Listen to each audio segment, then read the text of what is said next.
নমস্কার, Arindam Sharma BTV report থেকে বলছি।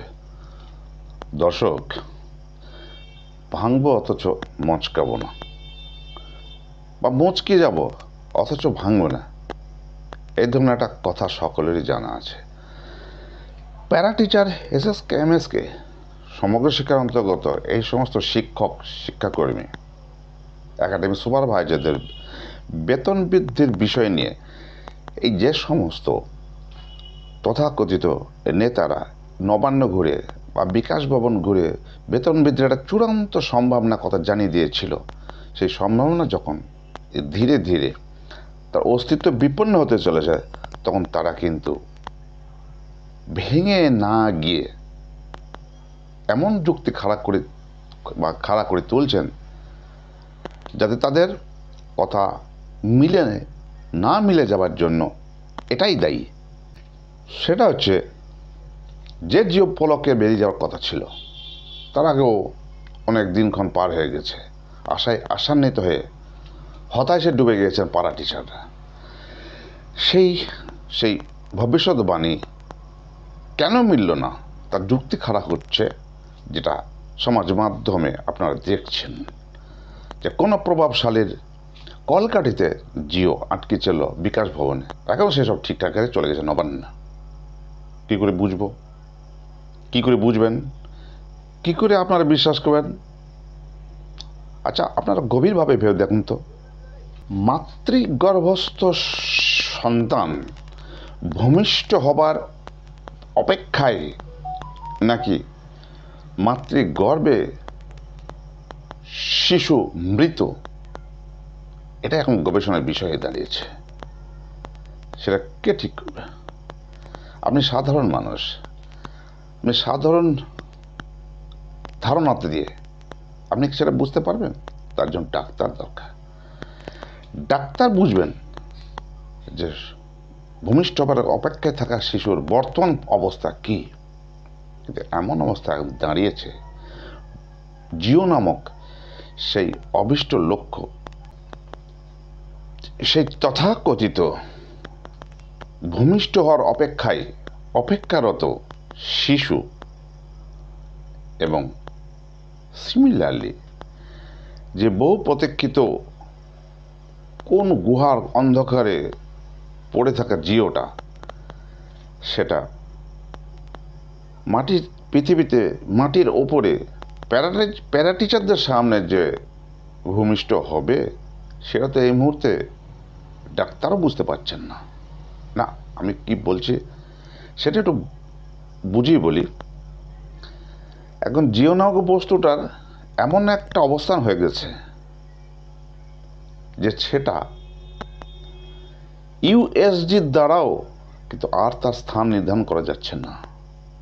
অর্থাৎ জিওটাকে যদি মাতৃগর্ভস্থ শিশুর সঙ্গে তুলনা করি, তাহলে ইউএসজি দ্বারাও তার আর অবস্থান নির্ণয় করা যাচ্ছে না। অর্থাৎ পলকে যেটা হওয়ার কথা, সেটা যদি জলের তলায় চলে যায় মাঝে মাঝে, কোনটা আপনি বিশ্বাস করবেন?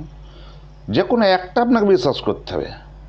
প্যারা টিচার, কেমিস্ট্রি শিক্ষক, শিক্ষাকর্মী, একাডেমিক সুপারভাইজার, প্রত্যেককে বলছে, ভেবে দেখতে বলছে না। বেতন বৃদ্ধির সঙ্গে সম্পৃক্ত যে কোনো নেত্রী বা নেতৃবর্গ বা সংগঠন বা বঞ্চিত ফোরাম জাতীয় যে কোনো অর্গানাইজেশন, সরকারপন্থী নয়, প্রত্যেকেই কিন্তু জিওটা বের হওয়ার সমূহ সম্ভাবনা সরাসরি নবান্নের দিকে ঠেলে দিচ্ছেন। সেটা সবাই জানে, তো আপনিও জানেন নবান্নিত জিওটা বের করবে। মাননীয় মুখ্যমন্ত্রী, মানবিক মুখ্যমন্ত্রী আমাদের, তিনি তো নবান্নে আছেন জিওটা বের করার জন্য। জিও তো অতীতে অনেক বের করেছেন, বিভিন্ন সেক্টরে, বিভিন্ন ডিপার্টমেন্টে, প্রত্যেকে বেতন বৃদ্ধির জিও বের করেছেন, আপনাদেরও বের করবে। এতে চিন্তার কি আছে? চিন্তার একটাই আছে, আপনারা আশায় থেকে আশা হতে উঠছেন, এটাই চিন্তা। আপনাদের টেনশনে আপনাদের শরীর খারাপ হয়ে যাচ্ছে, আপনারা অসুস্থ হয়ে পড়ছেন, ব্রেন পাজলড হয়ে যাচ্ছে, আপনারা বীতশ্রদ্ধ হয়ে বিরক্ত হয়ে উঠছেন। এইরকম খবর পেলে কিন্তু আপনারা সরাসরি আক্রমণে নামছেন, বিশ্বাসই করছেন না। এই তো ফ্যাক্ট এটাই। তাই বলছি, আপনারা নিজের ওপর বিশ্বাস রাখুন, নিজের বিশ্বাসে থাকুন না, দেখুন না কি হয়।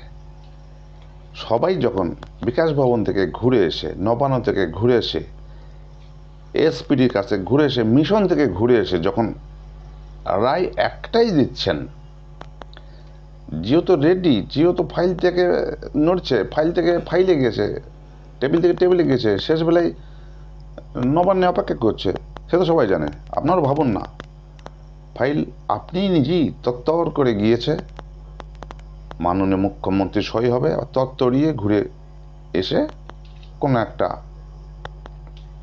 ওই তথাকথিত পোস্টের মাধ্যমে, নাকি হয়তো সরাসরি প্রধান পোস্টের মাধ্যমে, মানে আমাদের মানবিক মুখ্যমন্ত্রীর মুখ দিয়ে সেটা ঘোষিত হয়ে যাবে।